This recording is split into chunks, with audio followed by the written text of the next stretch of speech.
strange.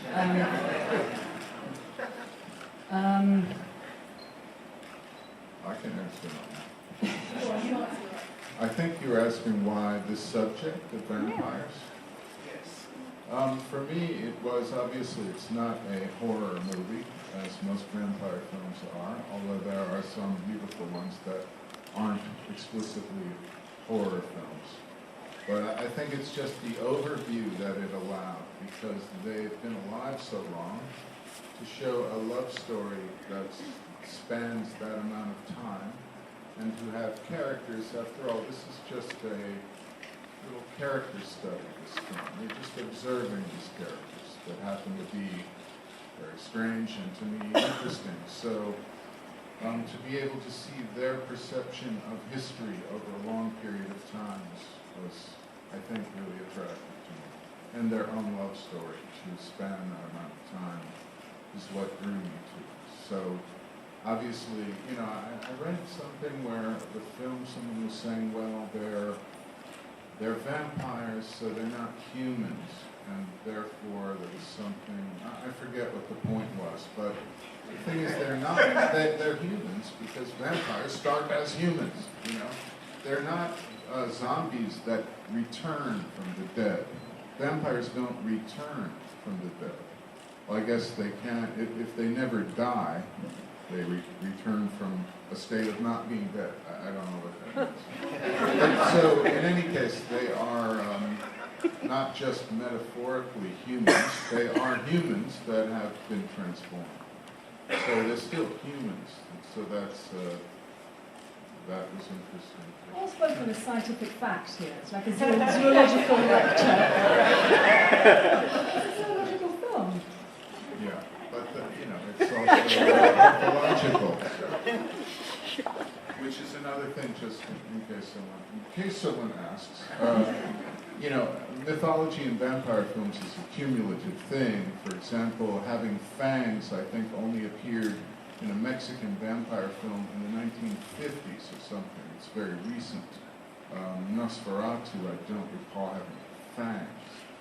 But all of these things get added in, like garlic, or you must be invited over the threshold, or the cross, or the holy water. All these things get added in arbitrarily by certain authors who choose this form. So we wanted to add something in there, so we added in these leather gloves that they wear when they're outside of their habitat. Why? Because we wanted to have something that was ours that we invented. And we thought it looked really cool. A very important criteria. Thank you for a very sophisticated vampire film. My questions are two. How did you evolve the script in the locations of Detroit and Tangier? Was there an evolution in this, and how do you see the meaning of this? And secondly, in vampire films, there's this great stress on interior shots. When you look at the evolution of the genre, and all the time there's different ways and forms of interior shots. How did you think about that or view interior shots when you're constructing your idea for this film? Well, I don't quite understand the interior. Could you just say that second part again about interior shots? Well, very much when you look at how the different, you look at the films in the 60s where there'd be a focus in on the action in a horror film in a confined area, particularly in a vampire film. And then they tend to evolve like that when you see how they're shot today in different ways, like True Blood, for example. And that's what I meant. They're focusing on the action when you're sort of inside the horror, you're trying to depict the horror inside of the vampire. And then this is very different, very subtle, sophisticated way that you did this film. I'm very impressed with it. That's what I meant. Thank you. The locations of Detroit and Tangier where they evolved when I did this version of the film several years ago, this script.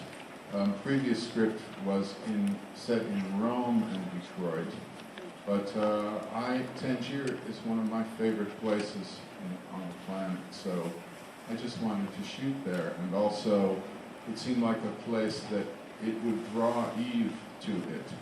And I like it because it's separated from European culture in a way. It's not a Christian culture. It's not even an alcohol culture. So it's a hashish culture. So there's a very different feeling there. And Detroit is a city I also really deeply love. I'm from the Midwest. I'm from Ohio, but Detroit was always, wow, when I was a child, it was almost mythological, Detroit, as being this Paris of the Midwest, and very different, like Cleveland always felt culturally secondary to Detroit.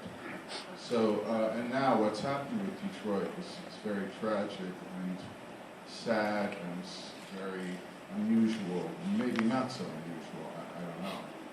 But so I was drawn to it visually and historically for its musical culture and industrial culture and its kind of post-industrial visual feeling there. Oh, and as far as the interior stuff, I think maybe when vampire films are really in the genre of horror films, that kind of enclosed claustrophobia is very helpful for that aspect, for being scary, but feeling uneasy, vampires sleeping in a confined coffin, not being able to be touched by sunlight, becomes a very claustrophobic and maybe important element when the focus of the film is fear and a horror film, which this is not. This is a film of, in a way, openness, openness to ideas, to culture, to surroundings, to observe, to one's own consciousness. So I think maybe not so consciously on our part, but the film stylistically then reflects that rather than claustrophobic horror.